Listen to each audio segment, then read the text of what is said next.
Bila teman-teman kemarin belum sempat menunaikan solat berjamaah 5 waktu, maka rencanakan hari ini saya tunaikan berjamaah dengan 5 waktu. Anda kemarin belum sempat tunaikan di masjid, hari ini Anda petakan, zuhur Anda akan solat di masjid mana, asar Anda akan jamaah di masjid mana, sampai dengan isyanya. Kemarin Anda belum baca Al-Quran, sekarang Anda rencanakan. Harus ada rencana. Kalau tidak ada rencana akan berantakan amalannya. Anda mau baca, baca, tidak ya tidak. Kalaupun baca paling 1 ayat, 5 ayat, 10 ayat sekenanya gitu ya. Tapi kalau Anda punya rencana hari ini, saya mesti baca 1 juz, saya mesti baca 2 juz, saya baca setengah juz, maka Anda akan petakan. Ya 1 juz misalnya pertama, taruhlah misalnya 141 ayat ya. Dibagi kemudian ke dalam 5 waktu salat misalnya. Ya, maka Anda temukan misalnya bilangan-bilangan tertentu yang dengan itu Anda bisa bagi. Ya, 140 Anda bagi kepada 5 bagian, berapa jadinya? Ayo. Ayo cepat. 28 ayat dibagi 2 berapa? 14. Masya Allah. Sebelum solat, setelah solat. Sebelum solat 14 ayat, setelah solat 14 ayat, kan? Itu terasa lebih mudah. Maka sampai malam Anda dapatkan 1 juz. Ya, kalau Anda tidak bacakan sebelum solat, bacakan setelah solatnya. 14 ayat yang Anda belum bacakan sebelum solat, setelahnya Anda bacakan. Bahkan Anda bisa bagi lagi dengan amalan-amalan sunnah. Tidak harus dibagi kepada 2 bagian. Ada yang bisa Anda bagi sebelum duha, setelah duha, sampai malamnya. Dan itu indah ya. Ya 14 ayat berapa menit yang Anda investasikan untuk membacakan itu. Ya Masya Allah. Dan semoga Allah subhanahu wa ta'ala memberikan kemuliaan kepada kita dan kemudahan-kemudahan dalam merencanakan dan mengeksekusi amalan-amalan yang telah kita tetapkan itu. Teman-teman sekalian, alhamdulillah subuh ini diberikan nikmat kita oleh Allah subhanahu wa ta'ala. Menunaikan salat berjamaah. Semoga Allah menerima salat yang telah kita tunaikan. Dan kita teruskan dengan kajian kita hari ini yang temanya cukup menarik. Saya diberikan tema untuk membahas tentang temanmu, syafaatmu di hari kiamat. Bahasan ini seperti biasanya dalam mengurai kajian-kajian kita, harus kita coba cari dulu ya, dasar-dasar argumentasinya dalam Al-Quran, dalam hadis-hadis Nabi SAW. Ya, siapa yang dimaksud dengan teman di sini? Karena Anda banyak jenis teman di dalam Al-Quran yang disampaikan. Kemudian Anda katakan temanmu syafaatmu. Apa itu syafaat? Jangan-jangan selama ini kita selalu bicarakan tentang syafaat, tapi maknanya pun belum kita pahami dengan baik ya. Baru kemudian di akhir kita coba satukan 2 kata ini, sehingga dengan itu melahirkan kalimat teman yang bisa menjadi syafaat ya. Baik, kita memiliki waktu yang sangat terbatas di subuh ini, hanya 1 jam ke depan. Karena itu coba kita akan maksimalkan dengan baik, termasuk kalau ada waktu nanti tersisa, kita coba bahas beberapa persoalan-persoalan yang mungkin nanti ditanyakan, atau yang tadi malam yang belum sempat terjawab dari beberapa persoalan yang disampaikan. Baik, kita mulai dulu dengan bahasan kita. Saya akan sedikit lebih banyak berdiri ya, dan untuk bisa menuliskan sehingga bisa terlihat beberapa turunan ya. Bismillah. Baik, kita mulai dengan bahasan utama kita. Temanmu adalah syafaatmu ya. Baik, mari kita lihat. Anda berikan judul temanmu syafaatmu ya.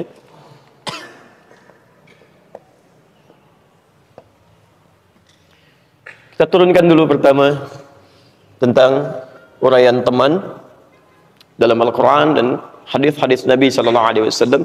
Saya lebih senang demikian ya. Kalau ada dalam Al-Quran, dalam hadis itu lebih mulia, lebih bagus ketimbang kita mencari pendapat-pendapat lain. Karena apa yang telah Allah sampaikan, yang Nabi kemudian tafsirkan dari situ, itu yang terbaik ya, yang bisa kita jadikan acuan. Ini pertama.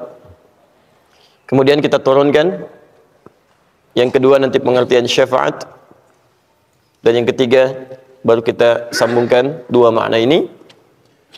Bagaimana seorang teman bisa menjadi syafaat dalam kehidupan kita di akhirat nanti. Karena nanti ada banyak jenis-jenis syafaat yang bisa kita rencanakan, usahakan dari sekarang untuk bisa didapatkan.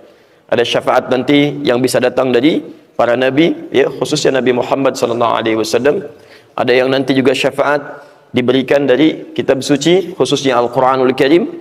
Ya, ada nanti syafaat yang datang dari amalan-amalan kebaikan kita.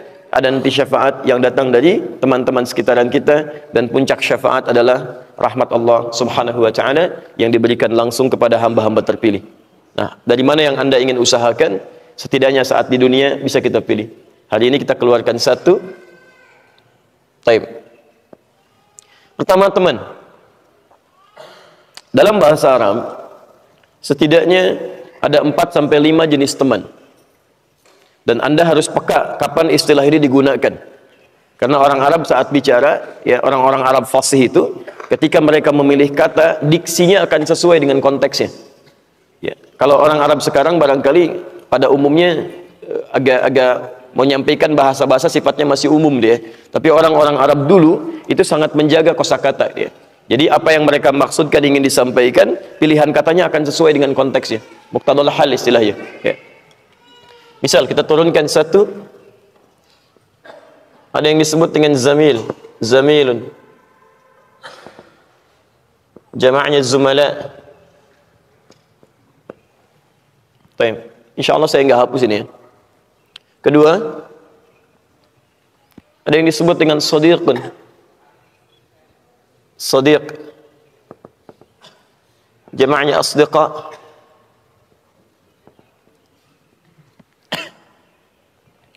Ketiga, ada yang disebut dengan sahib. Sahib. Jama'nya ashab.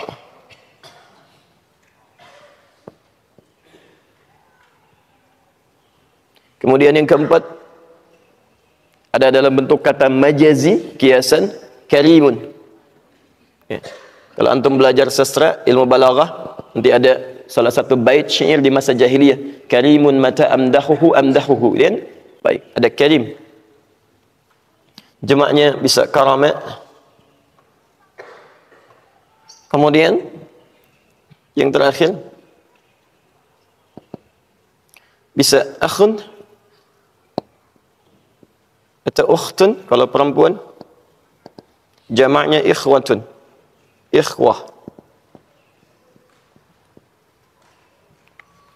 Kalau ini dipecah lagi ke sini menjadi ikhwan,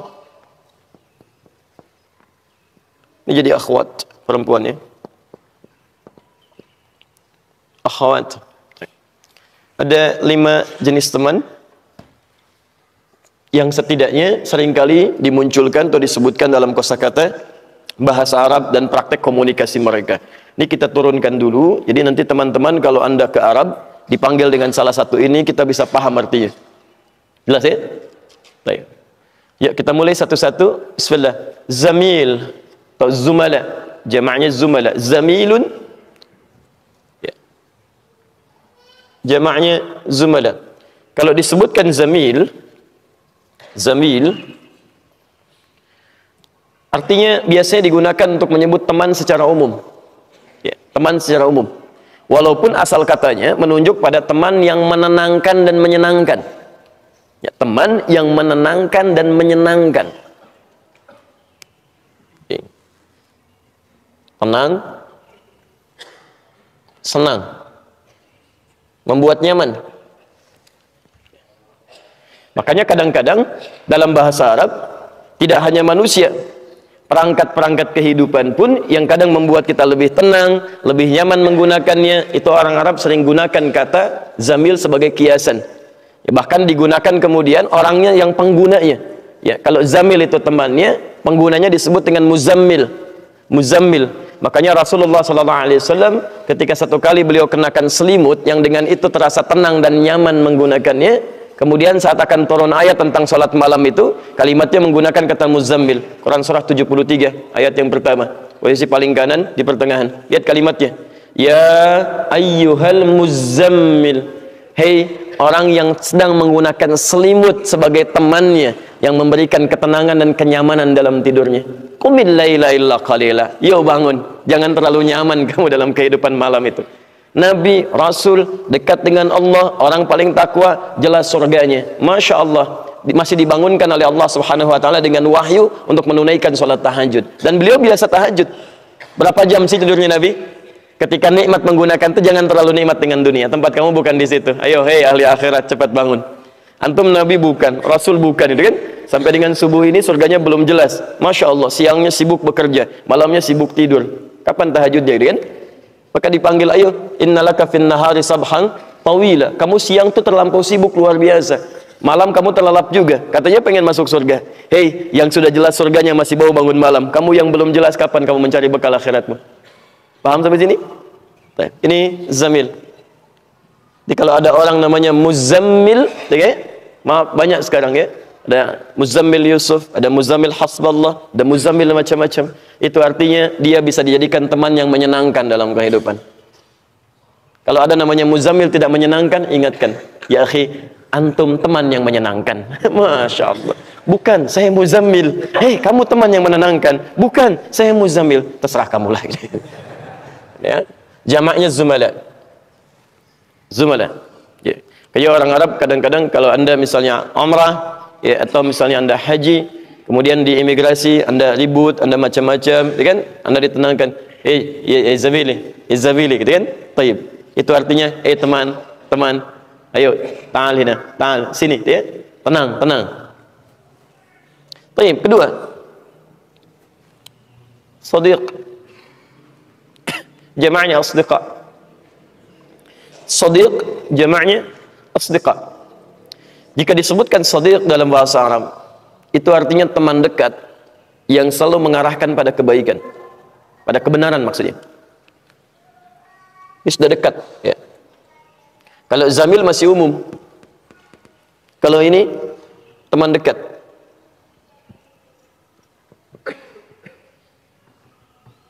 Perhatikan bagaimana jelinya orang Arab menunjukkan sesuatu, ya, melekatkan makna di dalamnya untuk membedakan dengan makna yang lainnya. Tidak sekedar dekat, tapi juga dia membawa pada kebaikan, sesuatu yang benar, sesuatu yang benar. Dari kata as-sidq asalnya, dari kata as-sidq. As-sidq. Kalau pemilik ini, as-sidq artinya sesuatu yang benar. Ya. Pemiliknya disebut dengan shadiq. Fokus.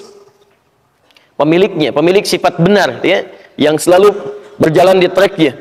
Dia nggak mau keluar dari sesuatu yang salah. Mohon maaf, dia kerja ikut aturan yang benar.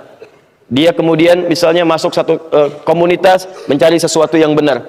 Ya, dia mau kenakan pakaian dengan benar. Dia keluar dari masjid mau pakai sendal dengan benar. Yang punya dia pakai, yang bukan dia tinggalkan.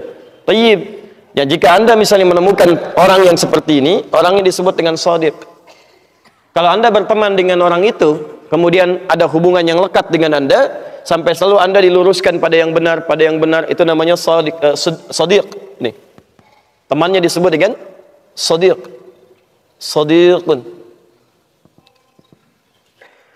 Anda berjalan, kemudian bercanda, misalnya ngajak canda teman, ya, candanya berlebihan yang tidak ada maknanya. Kata teman anda, jangan berlebihan, ya, yang seperti nanti membawa pada hal yang tidak bagus. Shadiq. Anda diajak kepada tempat yang tidak baik, misalnya yang Allah tidak suka, nggak usah ke sana lah, ini nggak bagus, sini aja. Shadiq. Baik, ya? Tapi ini masih umum, Awas, hati-hati, karena ukuran benar yang dimaksudkan dalam konteks ini adalah benar yang sesuai dengan aturan Allah Subhanahu Wa Taala. Jelas, ya? Kadang ada orang membawa kepada sesuatu yang benar, tapi keluar dari aturan Allah Subhanahu Wa Taala. Ya, secara umum aturan dunia benar. Ya, dibenarkan secara hukum misalnya, tapi aturan Allah menyalahi itu, ya, nggak diperkenankan, tidak boleh. Misal ada aturan hukum mengatakan, misal saja, ya, misal yang paling gampang dalam bermuamalah, riba misalnya. Riba kan nggak boleh. Paling kecil misalnya tukar-tukar uang di jalan tuh, kalau musim-musim hari raya, ya, musim-musim pasca Ramadan, kan ada yang nawar-nawarkan uang gitu. Yang recehan-recehan itu kan, tukar pak gitu kan. Secara umum kelihatan boleh, ya, boleh anda ambil secara umum gitu ya. Tapi secara hukum tidak. Jadi apa yang menurut Allah benar, itu yang diikuti, walaupun manusia kadang-kadang tidak memahaminya. Apa yang dianggap manusia benar belum tentu menurut Allah benar. Maka maaf, kalau dua ini bersanding, tinggalkan pendapat manusia, ambil ketentuan Allah Subhanahu Wa Taala. Maka itu ukuran yang dimaksudkan dengan kata as-sidq. Pemiliknya disebut shadiq, temannya disebut dengan shadiq. Paham sampai sini? Baik.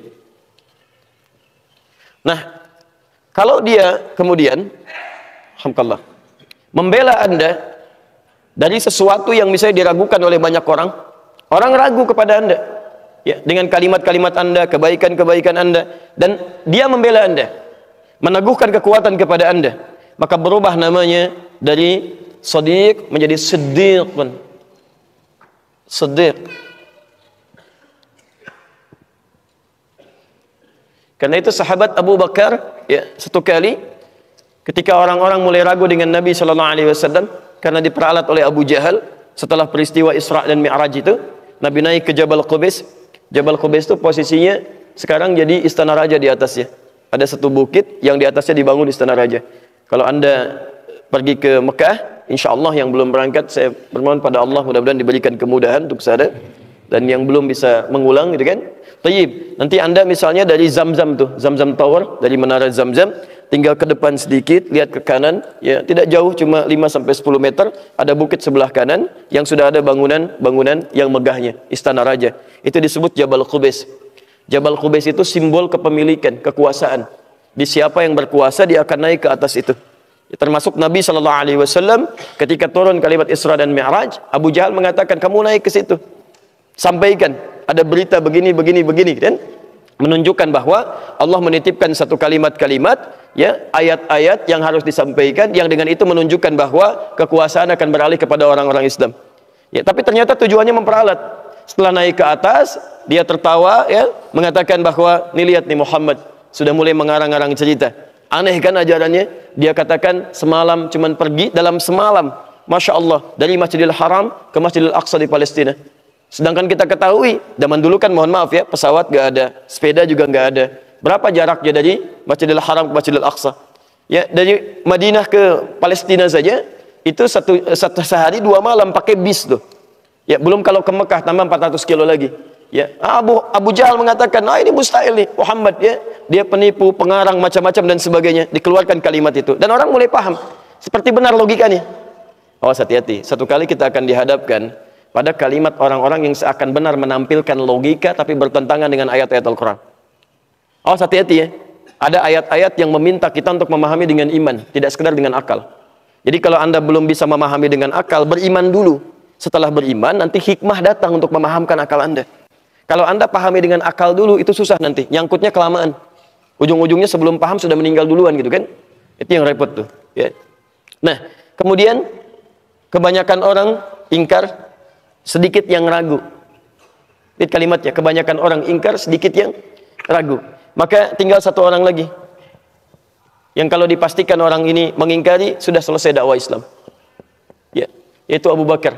Maka dikejarlah kemudian ke tempat pekerjaan beliau, di perkebunan beliau, dikejar, disampaikan, ya, dibawa kemudian ditarik, ya, dibawa ke Jabal Qubais. Lalu kata Abu Jahal kurang lebih bima makna, dengarlah apa yang disampaikan Muhammad SAW, kan? Tapi disampaikan oleh Nabi Muhammad, ya, saya diisrakan, kemudian dimi'rajkan, dalam satu malam terjadi peristiwa begini, dan begini, Masya Allah. Lalu kemudian Abu Jahal mulai tertawa. Bagaimana pendapatmu Abu Bakar? Kata Abu Bakar, lihat kalimatnya, fawallahi bermakna, maka demi Allah saya katakan, kalaupun Muhammad mengatakan sekarang di belakang bukit ini ada yang musuh yang akan menyerang, dan itu tidak terbukti, saya akan tetap yakin dengan dia, dan akan saya benarkan apa yang dia sampaikan. Membenarkan sesuatu sebagai pembelaan terhadap teman yang sangat disayangi untuk menepis keraguan banyak orang, maka berubah kalimatnya dari Shadiq menjadi Siddiq. Paham sampai sini? Baik. Maka dari situ dilekatkanlah gelar As-Siddiq kepada kehidupan beliau. Abu Bakar As-Siddiq, yang tidak hanya menjadi teman dekat dalam kebaikan, tapi selalu menjadi pembela Nabi dengan segala kemampuan dirinya.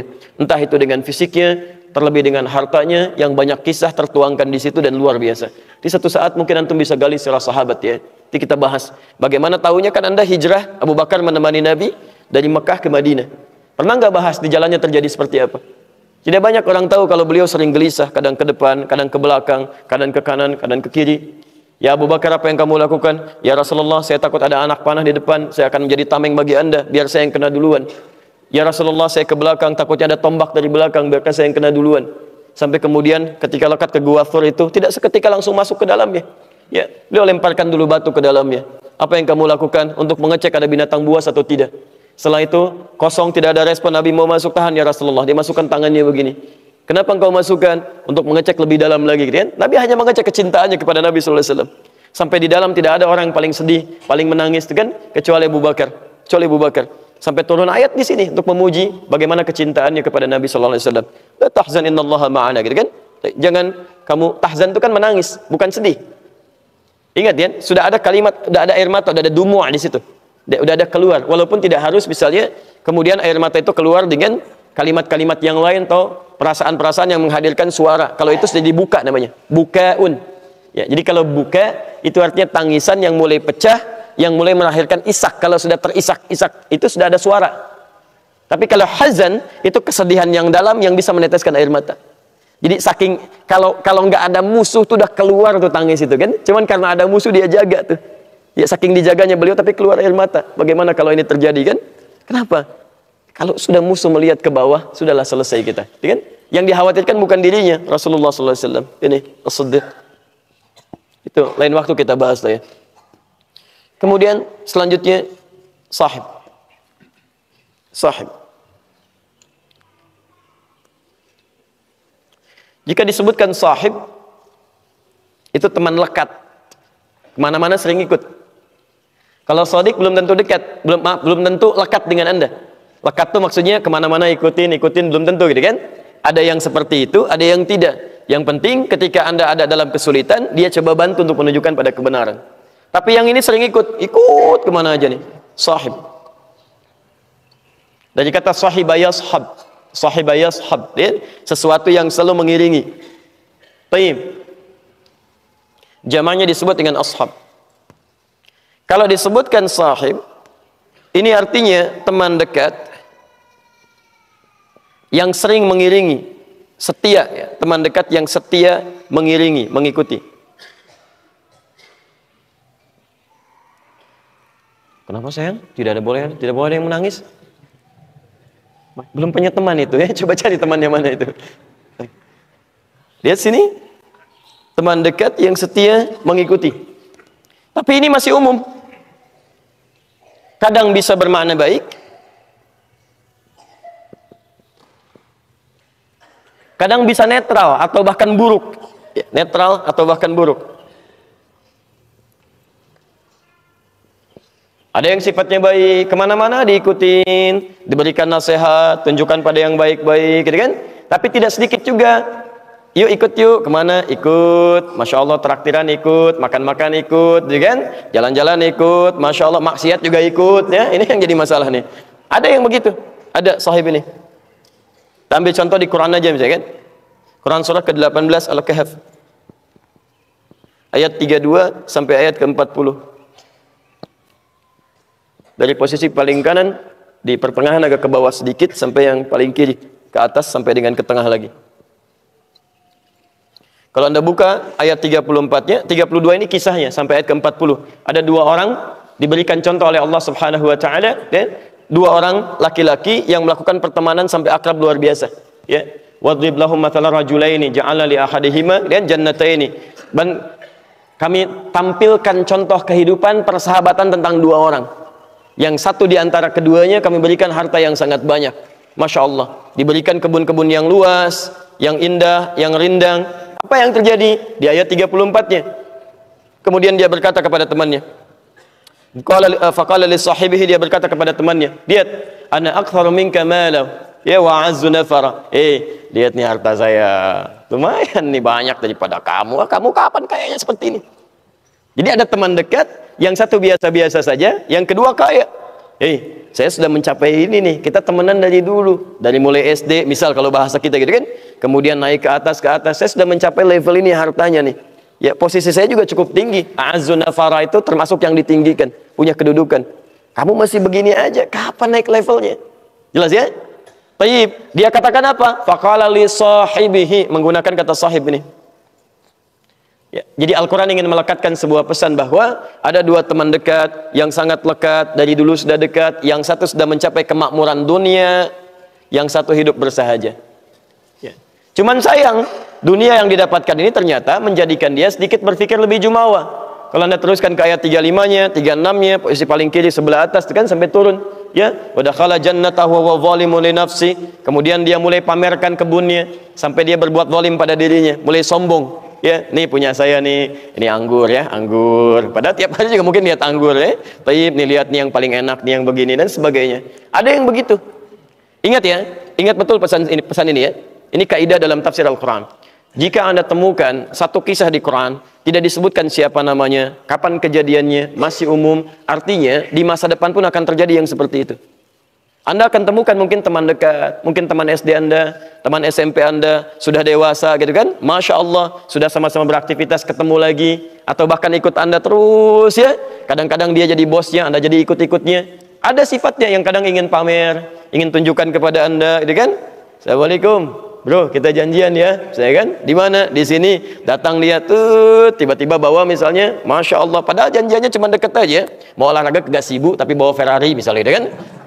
Datang, begitu masuk, Masya Allah, akhi, ini bukan akhi, ini Ferrari, ya, Masya Allah, ini cuma ingin nunjukkan misalnya kan, ingin nunjukkan macam-macam, itu pasti ada, pasti itu. Anda harus yakini, kalau Quran isyaratkan begitu akan terjadi. Akan ada orang-orang yang bersahabat, satu punya kemapanan yang mungkin dia bisa bersikap angkuh dalam kehidupan. Tapi perhatikan, apa yang terjadi ketika itu kemudian muncul dalam persahabatan ini. Teruskan ayatnya. Teruskan ayatnya. Dari mulai ayat ke 36, 37-nya, 38-nya, 39-nya, sampai ayat 40-nya. Bahkan ayat 38-nya, lihat-lihat kalimatnya. Qala lahu sahibu. Ketika temannya yang punya dunia itu mulai angkuh, maka teman akrabnya ini mulai mengingatkan.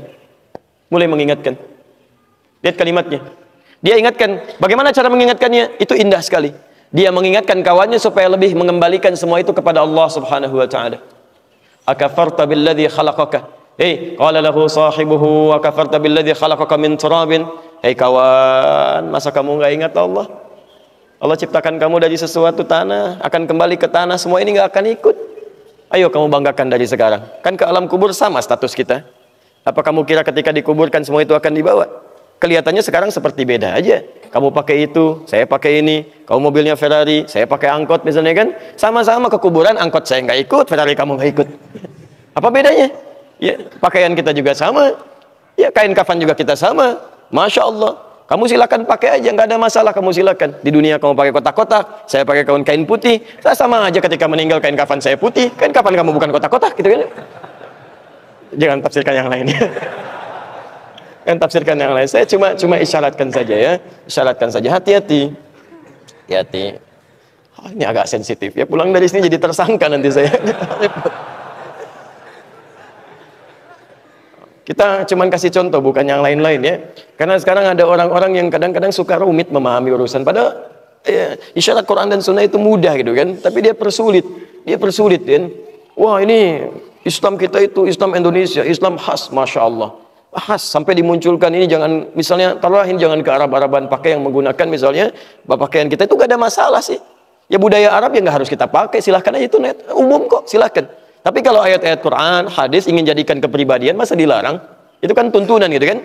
Jangan Anda katakan misalnya, oh ini Islam Indonesia khas, pakaiannya pakai sarung gitu kan, atasnya pakai batik, ininya pakai belangkon, silakan gak ada masalah gitu kan. Itu gak ada masalah, tapi jangan dibawa ke nuansa syariat. Nanti besok-besok Anda katakan, wah Islamnya Arab makanya kurma, Masya Allah, sunnahnya kurma, silakan aja gak ada masalah. Islam Indonesia jengkol misalnya kan, silakan aja. Jangan dibatasi begitu. Nanti besok Islam Arab pakai kain kafan putih, Islam Indonesia pakai batik, gitu kan agak aneh juga. Baik. Jelas di sini ya? Jadi jangan berlebihan lah di situ, jangan berlebihan. Dan kita doakan jangan mencela. Kalau ada orang yang keliru, ya mungkin sedikit ilmunya, jangan kemudian dicela. Kasihan kalau terlampau banyak dicela dan Anda pindahkan pahala Anda kepada yang bersangkutan. Anda doakan. Anda doakan, kemudian berikan ilmu dan bermohon bukan cuma orang itu, bermohon pada orang-orang di sekitarnya yang memiliki keilmuan untuk digerakkan oleh Allah, dilembutkan hatinya untuk memberikan kedalaman-kedalaman. Paham sampai sini?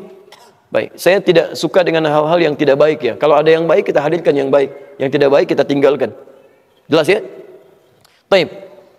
Teruskan. Ini jamaahnya jadi ashab. Orang yang baik nanti mendapatkan teman-teman baik, bahkan nanti surga pun disebut dengan sahib jamaahnya ashab. Ulaika ashabul jannah.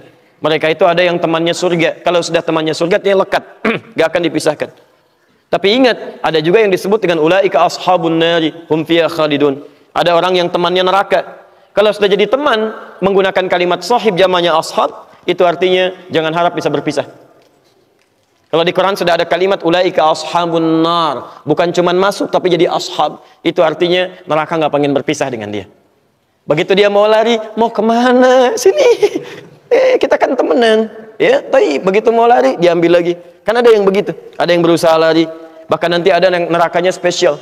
Orang yang terlalu sibuk dengan urusan dunia, lupa ibadah, gitu kan? Suka celah orang, kadang-kadang istrinya juga sibuk gosip. Itu spesial nerakanya.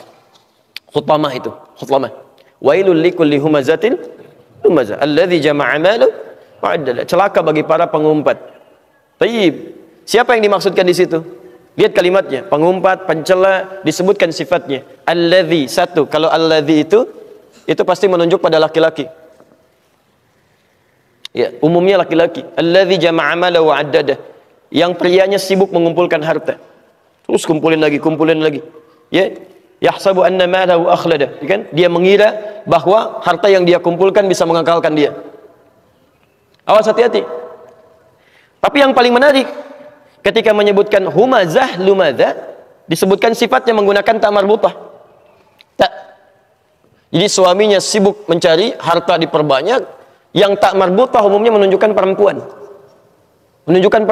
Hati-hati. Dan sifatnya humazah lumazah. Itu bukan umpatan biasa. Kadang-kadang kalimat humazah lumazah itu umpatan-umpatan yang tidak disadari. Kayak ngobrolin orang, kan? Bicarakan keburukan orang, kekurangan orang, gosip. Tayyib, jadi suaminya sibuk mengumpulkan harta, istrinya sibuk kumpul-kumpul. Kalau ada yang menggunakan tak di ujungnya, itu menunjuk pada perempuan umumnya. Ya, sifat pada perempuan yang melekat dominan. Muslim laki-laki tambah tak di ujungnya, jadi muslimah perempuan. Mukmin laki-laki, perempuannya mukminah. Muhsin laki-laki, perempuannya muhsinah. Soim laki-laki, perempuannya tuh, ketemu ya. Jadi humazah lumazah. Baik, lihat kalimatnya. Kalla la yumbazanna fil khatamah. La yumbazanna fil khatamah. Hati-hati. Sekali-kali jangan kerjakan itu. Kalau kalla itu jangan diartikan sekali-kali tidak ya. Sekali-kali tidak itu kurang tegas kalimatnya. Sekali-kali jangan kerjakan itu. Jangan lakukan. Hati-hati. Kalau ada orang sibuk dengan dunianya, Anda sibuk kerja lagi, berangkat gelap, pulang gelap, ibadah tertunda. Burung aja yang nggak dihisab, berangkat itu pagi, pulangnya sore. Paling telat sore, Pak. Dapat rezekinya. Ada untuk anak-anaknya, keluarganya, berangkat pagi, paling telat sore. Dapat dia. Dan tiap hari enjoy aja. Nah, terbang sini, terbang sambil tasbih juga. Terbangnya sambil tasbih. Burung nggak dihisab, berangkat tasbih, memuji Allah, berangkat pagi, pulang sore, cukup rezekinya. Antum yang dihisab, berangkat gelap, pulang gelap, belum tentu bertasbih, pulang ngomel-ngomel, berangkat kuku lutus gitu kan. Masya Allah, pengen surga kan repot tuh. Dan belum cukup aja, mau nyari sebanyak apa sih? Toh meninggal nggak dibawa juga gitu kan. Jadi hati-hati. Ini sahib pilihannya bisa surga, bisa neraka. Hutamah ini tidak biasa itu. Narullahil muqadah allati tatali'u 'alal afidah. Itu neraka yang membakar dari ujung kaki sampai ke otak bagian dalam. Tum tahu cara bakarnya? Kita ke ujungnya dulu ya, ke ujung ayatnya. Fi amadim mumaddadah. Jadi kalau yang tadi ini, yang sahib yang ini, itu dia ada yang lari diambil. Haus diberi minum, minumannya dari hamim. Hamim itu campuran tembaga yang dipanaskan. Ada yang dari darah, ada yang dari nanah, macam-macam. Ya, tayyib. Kalau mau makan dari duri-durian, la yusminu wa la yughni min ju'. Gak menghilangkan lapar, tidak juga menambah kemudian kekenyangan. Itu masih bisa bergerak tuh. Ini enggak. Fi amadim mumaddadah, yang ini diikat begini di tiang. Dan cara dibakarnya dilas dari ujung kaki. Terus. Tapi kalau belum matang sampai ke dalam, misal jempol dulu belum matang sampai ke dalam, enggak akan naik ke atas tuh. Jadi begitu sudah matang, dalamnya hancur, naik ke atas, ini sembuh lagi terus sampai ke otak. Ke otak ya. Tattali'u 'alal afidah. Ya, kalau bahasa kitanya begini, ini isi otak kamu apa sih saat di dunia? Yang dipikirin dunia lagi, kumpulin sampai lupa dengan akhirat. Salat gak dikerjakan, orang lain ngejar salat sunnah malam-malam, sampai dengan malamnya kamu yang fardu aja diabaikan demi mengejar dunia. Apa isi otak kamu? Yuk kita angetin tuh ke dalam terus. Bakar sampai habis. Ini. Tapi Anda mesti hati-hati. Karena penghuni neraka ini sudah diintai saat di dunia kalau dia nggak mau bertobat. Innaha alaihim musadah. Diintai, dilihat nih. Kamu teman saya nih, siap-siap ya. Kalau nggak taubat tuh, begitu sampai ke sana sudah nggak akan dibiarkan. Hei teman, sini, saking dekatnya dengan saya jangan pergi, saya ikat ya. Baik. Ini poinnya. Karim.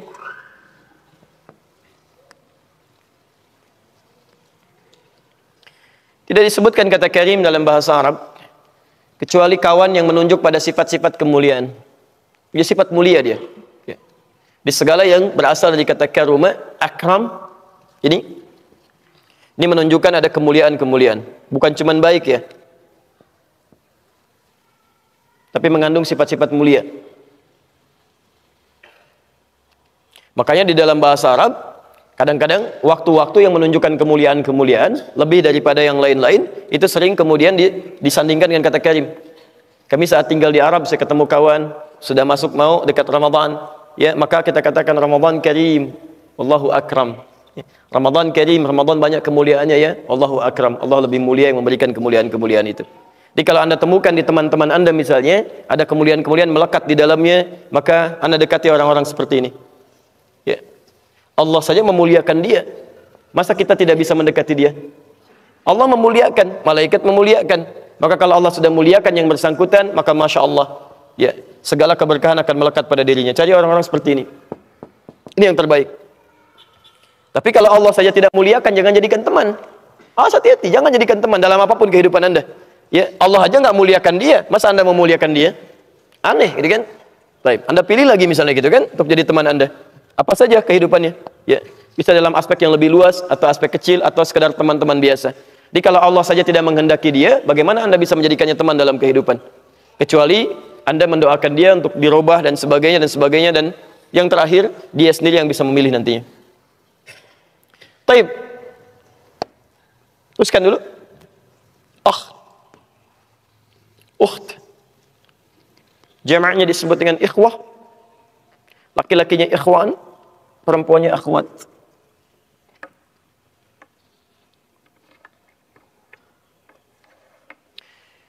Kalau disebutkan kata al-akh untuk laki-laki, kemudian ukht untuk perempuan, itu tidak hanya sekedar teman, tapi teman yang dilukiskan memiliki nilai persaudaraan seperti saudara kandung seayah. Karena dari kata akh itu asalnya dari kata al-ukhwah. Ukhwah itu artinya persaudaraan yang berasal dari ayah yang sama asalnya. Ya, taib. Kita ayahnya sama atau beda?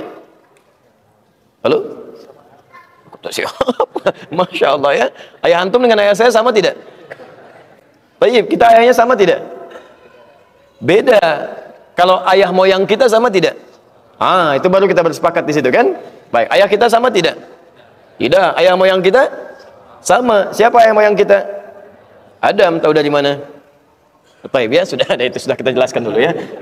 Supaya nggak terlampau lama. Baik, ayah moyang kita Nabi Adam alaihissalam. Turun ke bawah, makanya kita disebut Bani Adam, disebutkan 7 kali dalam Al-Quran. Ya Bani Adam, ya Bani Adam, ya Bani Adam. Quran surah 7 ayat 31 itu, ya Bani Adam khudhu zinatakum inda kulli masjid, ya Bani Adam la yaftinnakumus syaitan, ya Bani Adam, anak cucunya Adam. Karena itulah kemudian ketika orang-orang mulai banyak keturunan Adam saling berselisih, ada yang saling melukai,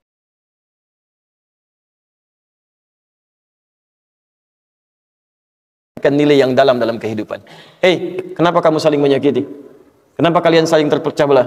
Kenapa kalian saling berselisih? Kenapa kalian saling macam-macam hal-hal yang buruk ditampilkan di situ dan diberikan sentuhan?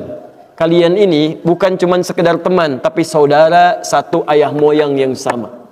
Taib, diturunkanlah kemudian kalimat untuk laki-laki, ukht untuk perempuan.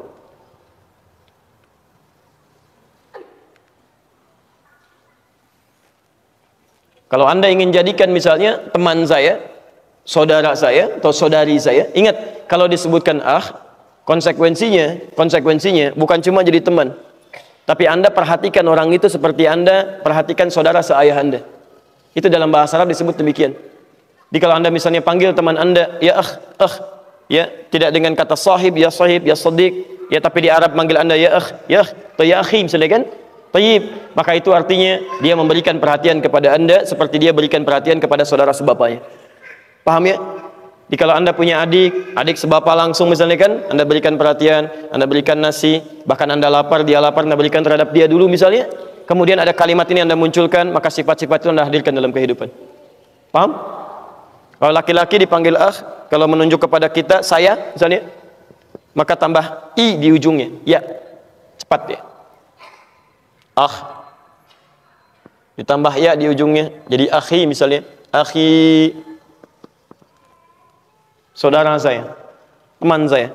Ketika Anda panggil ya akhi, teman, saudara saya, itu artinya Anda siap memberikan perhatian kepada dia seperti Anda memperhatikan saudara sekandung Anda. Paham sampai sini? Perempuannya misalnya ukht, ditambah ya di ujungnya, jadi ukhti, kan? Saudari saya, seperti saya perhatikan adik sebapa saya. Jelas ya? Jadi kalau Anda ingin jadikan kepemilikan dekat dengan Anda, tinggal tambah i di ujungnya. Kolam, pulpen, spidol. Spidol saya tinggal tambah i. Kolami. Bait, rumah saya. Baiti, gampang kan? Buku, kitab. Buku saya kitabi. Selesai. Mudah ya. Gampang kan bahasa Arab? Baik. Teras, halaman depan. Halaman depan saya? Itu ngarang ya. Itu ngarang. Itu nggak ada. Kalau Anda jamakan laki-laki, jamaknya ikhwan. Ikhwan ini. Ikhwan itu banyakan. Ya, awas hati-hati, ikhwan itu banyakan. Kalau seorang Ustadz, saya seorang ikhwan. Bukan, ikhwan itu banyak. Baik ya? Kalau antum seorang akhwat, itu perempuan. Ustadz, saya seorang akhwat. Bukan, enti banyak gitu kan? Baik. Ini laki-laki, ini perempuan. Kalau Anda ingin satukan, yang ingin Anda satukan, maka berubah kalimatnya jadi ikhwatun, ikhwah, pakai ta marbutah. Ikhwah.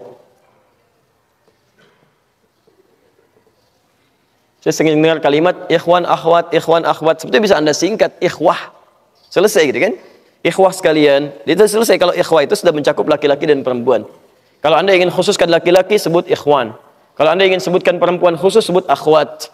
Nggak ada masalah Anda sebutkan ikhwan dengan akhwat, itu nggak ada masalah. Kalau ingin disingkat jadi apa? Ikhwatun. Tapi kalau Anda menemukan kalimat ikhwan di dalam Quran ataupun di dalam hadis, maka kalimat itu tidak hanya ditujukan untuk laki-laki, tapi mencakup juga untuk perempuan. Karena asal kata mudzakkar itu sifatnya umum kalimatnya, selama belum dikhususkan dalam bentuk perempuan. Jelas? Baik. Quran surah ke-3 ayat 103. Posisi paling kanan ke atas, agak sedikit ke tengah. Cukup panjang ayatnya. Lihat. Kalimat yang kelima ini dibuka dengan kalimat yang khusus. Beda dengan sebelum-sebelumnya. Kalau sebelum-sebelumnya cuma uraian yang ini tidak. Wa'tasimu bihablillahi jami'a wa la tafarraqu. Awas hati-hati. Awas, wa'tasimu bihablillahi jami'a. Berpegang teguhlah pada ketentuan Allah semuanya. Ayo, wa la tafarraqu, jangan berpecah belah. Jangan terpecah-pecah. Ya, Masya Allah, hati-hati. Hati-hati, segala sebab-sebab perpecahan dalam kehidupan, sebab perselisihan, macam-macam yang membuat Anda terpecah, itu nggak boleh terjadi. Harus nyatu. Dan yang paling indah, itu nanti di tengah-tengah Anda temukan. Fa asbahtum bi ni'matihi ikhwana. Dengan nikmat-nikmat Allah itu, antum telah dijadikan sebagai ikhwan dalam kehidupan. Ini mencakup baik laki-laki atau perempuan. Awas hati-hati. Wa kuntum ala syafa hufratin minan nari fa anqadhakum minha. Padahal kalian itu dulunya sudah jauh dari kebaikan-kebaikan, hampir masuk ke dalam neraka, sudah di persimpangan. Jadi dulu saat ayat ini diturunkan, kehidupan orang-orang jahiliyah satu dengan yang lainnya yang belum jadi muslim itu, yang belum ada ukhuwah Islamiyah, yang belum jadi ikhwah itu, mohon maaf, itu saling terpecah belah, saling menyakiti, saling mencela, saling memukul, sedikit-dikit ada perselisihan, beda sedikit langsung marah, langsung macam-macam dan sebagainya. Apa yang terjadi? Begitu turun Quran, semua berubah jadi lembut. Bahkan Nabi persaudarakan, jadi ukhuwah itu. Hebatnya luar biasa, yang pecela jadi pecinta, yang pemukul jadi perangkul, sampai indahnya luar biasa. Saudara, bukan cuma saudara biasa, bukan cuma teman biasa, tapi betul-betul sebagai saudara seperti seorang yang layaknya satu ayah yang sama. Anda sering dengar kisah kan? Bagaimana orang-orang yang kelaparan diberikan makanan didahulukan padahal dia pun lapar. Orang yang kehausan diberikan minuman padahal dia pun haus. Dan kisahnya banyak di Quran. Sampai turun Quran surah ke-59 ayat 9 sampai 10 itu. Wa yu'thiruna ala anfusihim walau kana bihim khassasah. Bahkan bisa memberikan yang terbaik untuk saudaranya sekalipun dia sangat membutuhkan. Mungkin Anda pernah dengar kisah kan? Ya, Ikrimah dengan pasukannya itu. Ketika selesai berjihad, qadarullah menembus medan perang yang sangat sulit luar biasa. Kemudian beliau sekarat kan, dalam keadaan sekaratnya, di beberapanya ada prajuritnya, mulai terlihat kehausan. Ada orang tergopoh-gopoh memberikan minuman. Ketika akan diminum oleh beliau, disodorkan begini, dia melihat kawannya, cuman level rendah, tapi melihat dia kehausan. Yang dikejar komandannya melihat, Pak prajurit saya nih, dia juga butuh minuman, dia kehausan. Apa yang terjadi? Tolong berikan dia duluan. Wah, dan gitu ya. Tapi begitu diberikan kepada temannya melihat lagi yang lain, tolong dia duluan. Begitu akan diberikan, lihat lagi, tolong dia duluan. Begitu teman yang keempat, nunjuk lagi pada komandannya, tolong beliau duluan. Begitu akan diberikan, ternyata meninggal dunia. Dikejar yang satu, meninggal dunia. Kejar yang satu, meninggal dunia. Keempat-empatnya tidak ada yang minum. Hanya ingin memberikan yang terbaik untuk saudaranya. Anda bisa bayangkan, sahabat mulia, dekat dengan Allah, berjuang dengan Nabi, wafatnya syahadah, bahkan dalam syahidnya, masih mementingkan kepentingan orang lain untuk dirinya, daripada dirinya. Ada orang sahabat bukan, tabiin bukan, kerabat Nabi juga bukan. Masya Allah, hidupnya jauh dari Nabi SAW, gitu kan? Wafatnya belum tentu syahid. La haula wala quwata illa billah. Semua dipentingkan untuk dirinya sendiri. Ya, sahabat Nabi Qurannya sama, hadisnya sama, Nabinya sama sampai dengan sekarang. Dulu orang pencela jadi pecinta, pemukul jadi perangkul, yang keras jadi lembut. Kenapa orang sekarang Qurannya sama, hadisnya sama, Nabinya sama? Ya tiba-tiba bisa jadi kasar, jadi pencela, kemudian jadi pemukul dan sebagainya. Ada yang salah di situ. Ya, dan dia gunakan kalimat di sini ikhwan dan akhwat. Ikhwan, akhwat, akhi, ukhti. Tapi menyalahi kaidah Qurannya. Karena Qurannya mengatakan ketika Anda menyebut ikhwan, akhwat, ikhwah, itu wa'tasimu bihablillah wa la tafarraqu. Ya, selesai kalimatnya jami'an semuanya. Jangan satu-satu itu. Jadi nggak boleh kemudian terjadi ada orang-orang Islam, seharusnya nggak boleh saling berselisih, kan? Saling mencela, saling macam-macam. Padahal pegangan Qurannya sama, hadisnya sama, ada yang salah pasti di situ. Pasti ada yang keliru. Karena kalimat persaudaraan Islam itu dibuka dengan kalimat ikhwah.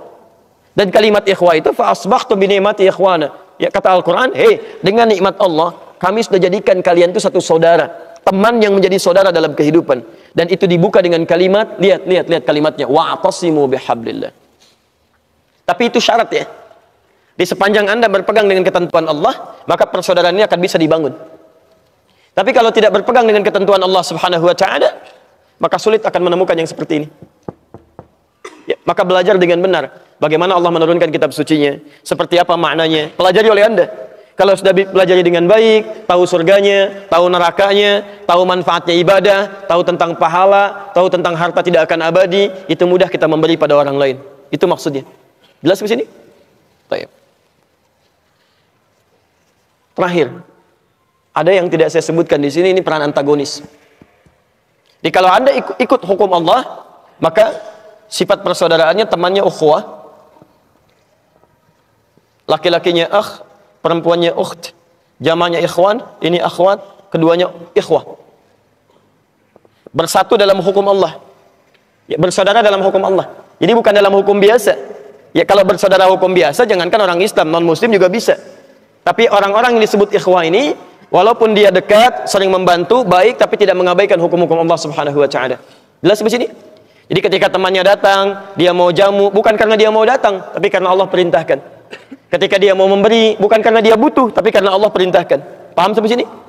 Ini yang dimaksud dengan ikhwan, dengan nikmat Allah Subhanahu wa taala. Maka kalau sudah seperti ini, hidupnya nikmat. Ada yang kedua, hati-hati, dekat juga hubungannya, tapi kedekatannya tidak dibangun dengan hukum Allah, tapi dibangun dengan syahwat yang mengikuti was-was ataupun bisikan-bisikan setan.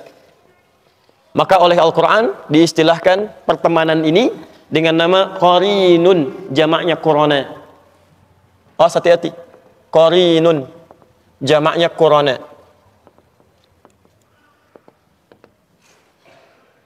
Awas ya. Ini saya mau sampaikan sesuatu yang sangat penting sekali. Hati-hati ya.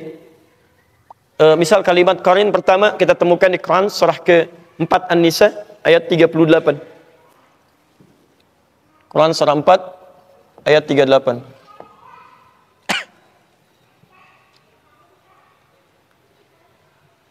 Sudah? Wa may yattakhidhish syaitanu lahu qarinan fasa'a qarina. Ya. Quran surah 4 An-Nisa ayat 38. Posisi paling kanan sebelah atas. Kemudian ada juga di Az-Zukhruf Quran surah 43. Az-Zukhruf dari ayat 34 sampai ayat 36. Qur'an itu ada di Quran surah Fussilat. Fussilat ayat 25. Ini jamaknya Quran surah Fussilat ayat 25.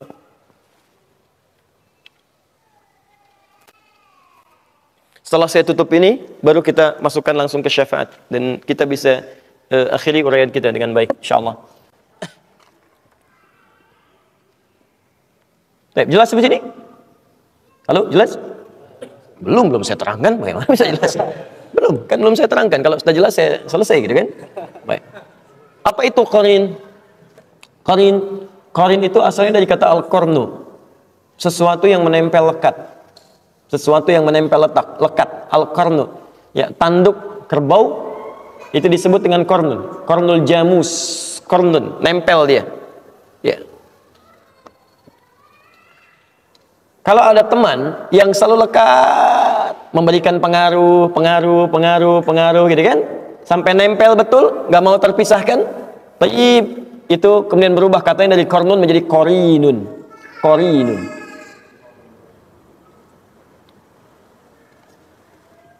Nah, ada orang-orang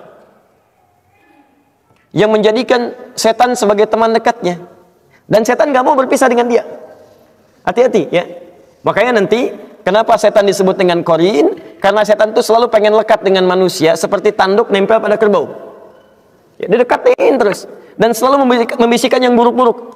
Ya, yang buruk-buruk, memberikan was-was macam-macam, ya dan sebagainya.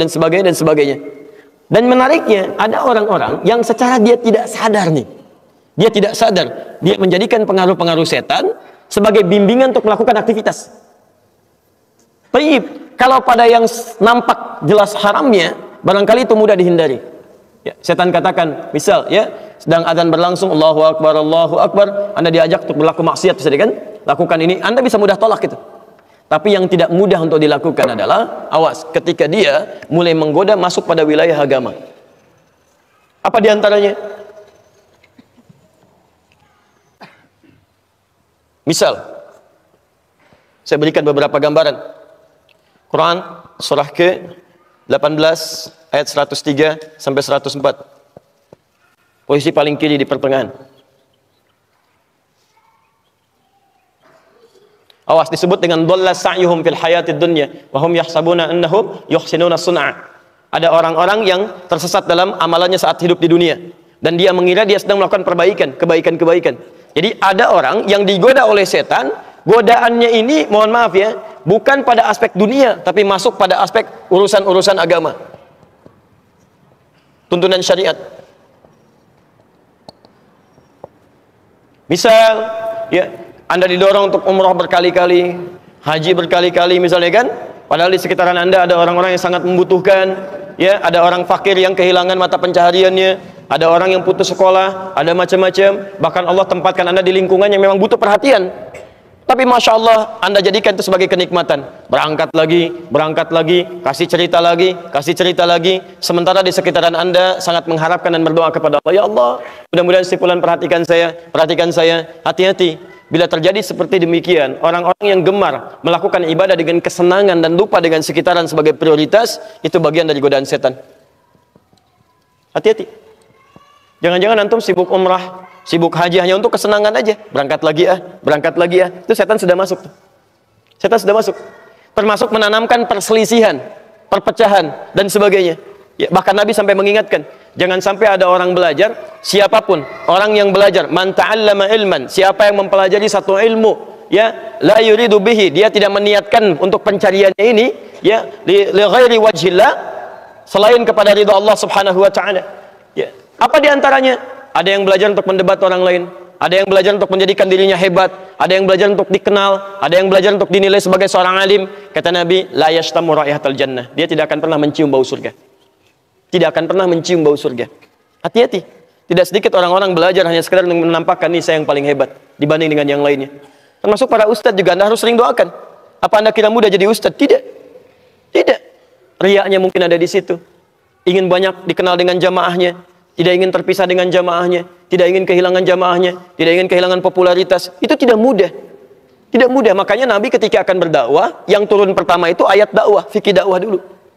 Silakan lihat begitu turun surah Al-Mudaththir itu. Lihat di asbabul wurudnya, asbabul wurud hadisnya, asbabun nuzul ayatnya. Ada di hadis Al-Bukhari, nomor hadis yang keempat, posisi paling kanan sampai dengan kiri ke sebelah atas dari Jabir bin Abdullah. Ketika turun Quran surah Al-Mudaththir itu. Ya ayyuhal mudaththir, hei yang sedang berselimut, ya, Masya Allah, qum fa'anzir, sekarang mulai berikan peringatan. Apa kaidahnya? Wa rabbaka fakabbir, niatkan tulus untuk mengesahkan Allah, bukan yang lain. Ini artinya apa? Tidak sedikit orang-orang pendakwah yang ketika dia berdakwah niatnya bukan karena Allah, tapi karena yang lain. Wa thiyabaka fatahhir, perbaiki penampilan. Wa rujza fahzur, hindarkan kata-kata yang buruk, yang kotor. Ya, betapa banyak orang-orang berdakwah menggunakan kalimat-kalimat kotor. Ada yang jorok, ada yang mengarang ceritanya untuk membuat orang lain tertawa. Tidak sedikit yang menjauhkan dari Allah. Semua agama itu sama, menuju pada Tuhan yang sama. Masya Allah, Nabi berjuang lebih daripada 20 tahun berjuang untuk menegakkan kalimat tauhid, untuk membedakan ini Allah, ini bukan, ini yang layak untuk disembah, ini dijauhi. Tiba-tiba datang orang membawa gelar tertentu, ya, menyebut dirinya ustadz, macam-macam, mengatakan semua agama sama. Bahkan ada yang masuk ke tempat ibadah orang lain, mencela saudaranya semuslim, mengatakan ini keindahan Islam. Anda siapa sebetulnya? Ini kan aneh. Ini keindahan Islam tapi mencela saudaranya di tempat ibadah orang lain. Kurang sehat barangkali orang itu. Terlampau lelah mungkin.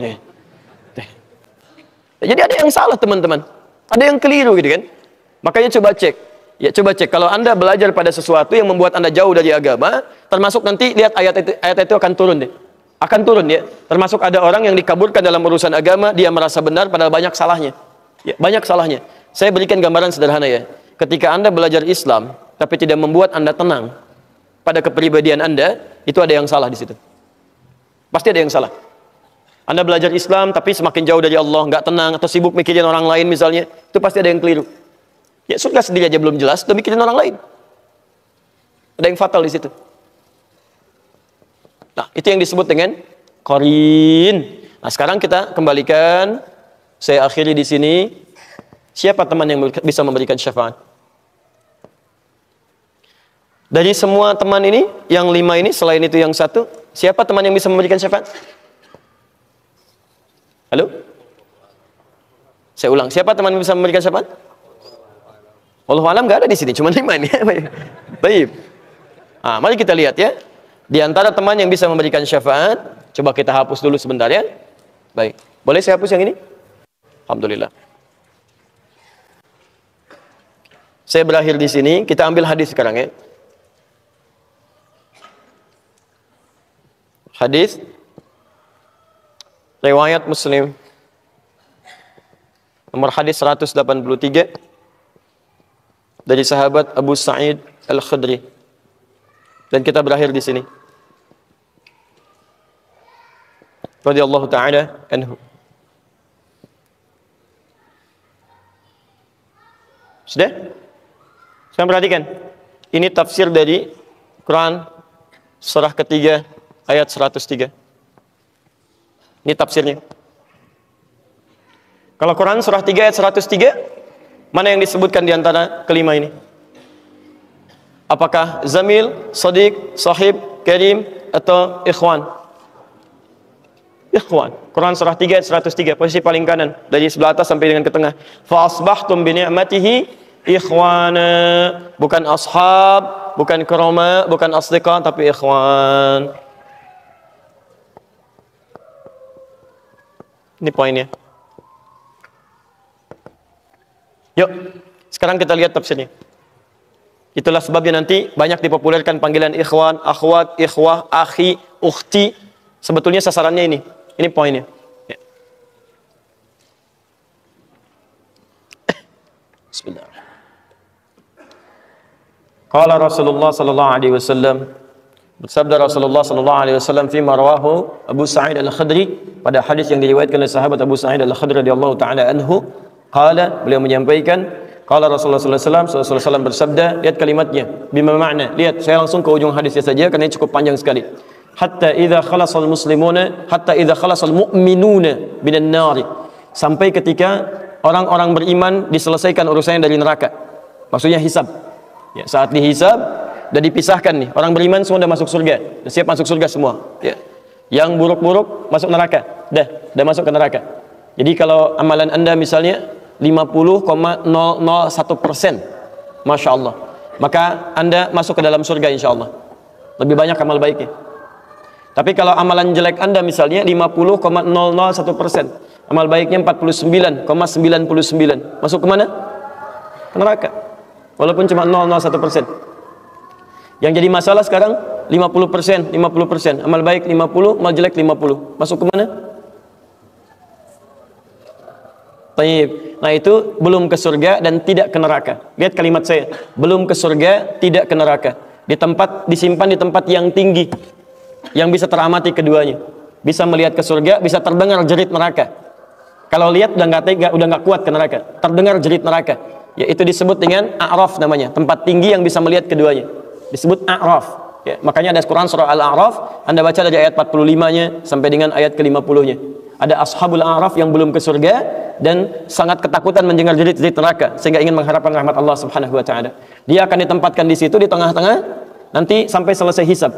Begitu selesai hisab, dia memohon rahmat Allah, diberikan rahmat Allah, baru kemudian dimasukkan ke dalam surga. Kalau hisabnya misalnya berlangsung selama sehari, maka 1000 tahun dia nunggu di situ. Tayyib.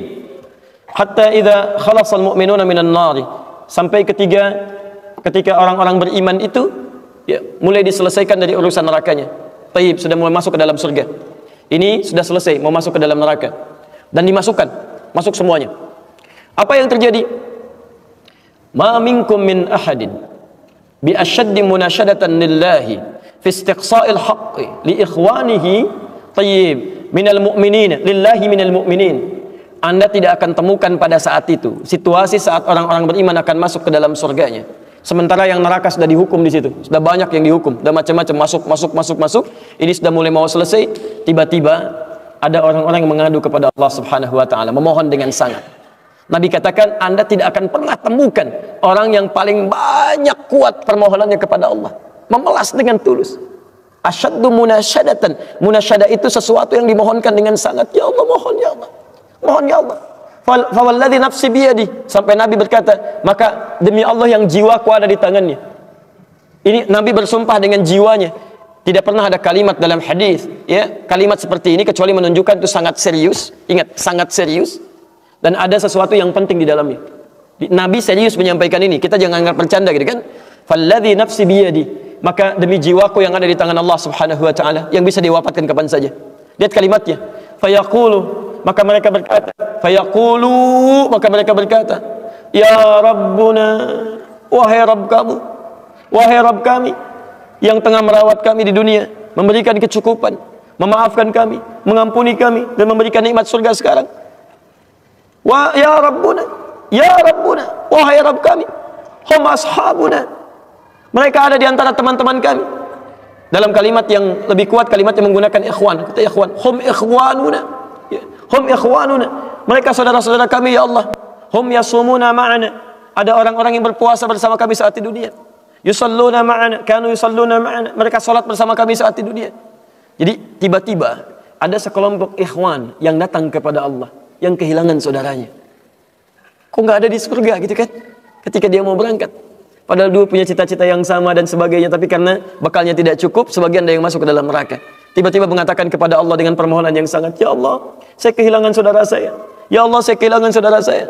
Ya Allah, dulu kami puasa sama-sama. Ya Allah, dulu kami sholat sama-sama. Ya Allah, dulu kami ibadah sama-sama. Ya Rabb, kami tidak temukan dia di sini. Ya Allah, mohon, terus mohon. Sampai ketika puncak pada permohonannya, tiba-tiba Allah berfirman, akhriju man araftum. Hei para malaikat, keluarkan orang yang dikenali oleh orang-orang ini, yang disebutkan tadi. Keluarkan mereka dari neraka. Tiba-tiba dikeluarkan. Bertemulah orang-orang ini dengan temannya. Sampai Allah kemudian dengan rahmatnya katakan lagi, akhriju man kana fi qalbihi mithqala dzarratin minal iman. Keluarkan sampai yang ada titik terkecil iman dalam hatinya, keluarkan dari neraka. Bahkan hadis ini ada di Al-Bukhari nanti, ya ada di Al-Bukhari nomor hadis ke-14, posisi paling kiri sebelah bawah, ya, tayyib. Sampai mereka kemudian dikeluarkan dalam keadaan gosong, sudah mulai terbakar habis dan dimasukkan ke dalam surga kemudian. Setelah selesai hisabnya di dalam nerakanya, dikeluarkan dari situ. Jadi ada orang-orang yang dengan syafaat temannya bisa keluar dari neraka, masuk ke dalam surga, ada yang sama sekali tidak membantu itu.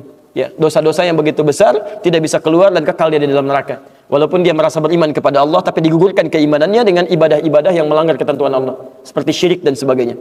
Tapi poinnya adalah tiba-tiba ada segolongan teman yang memohon kepada Allah Subhanahu wa taala, "Ya Allah, kami puasa sama-sama, kami ibadah sama-sama, kami sholat sama-sama ya Allah, cuman saya nggak temukan dia di sini." Itu indah. Nah, permohonan sesuatu untuk melengkapkan pada yang kurang disebut dengan syafa' namanya. Pelengkap yang kurang disebut dengan syafa'. Makanya di tarawih itu ada salat syafa'. Antum salat 11 rakaat, 2 rakaat penyempurnanya yang ke-10 disebut dengan syafa', 1 rakaat akhirnya disebut dengan witir. Ya, ada teman yang merasakan ada yang kurang nih ya Allah, begitu saya masuk, teman saya nggak ikut, saya ingin dilengkapi dengan itu ya Allah. Tayyib, permohonan untuk menggenapkan sesuatu yang kurang dengan sifat yang sangat memohon luar biasa, maka kalimatnya dirubah dari syafa' menjadi ditambah tak di ujungnya dengan alif di tengahnya. Jadi syafa'ah, syafa'at. Ini syafa'atun.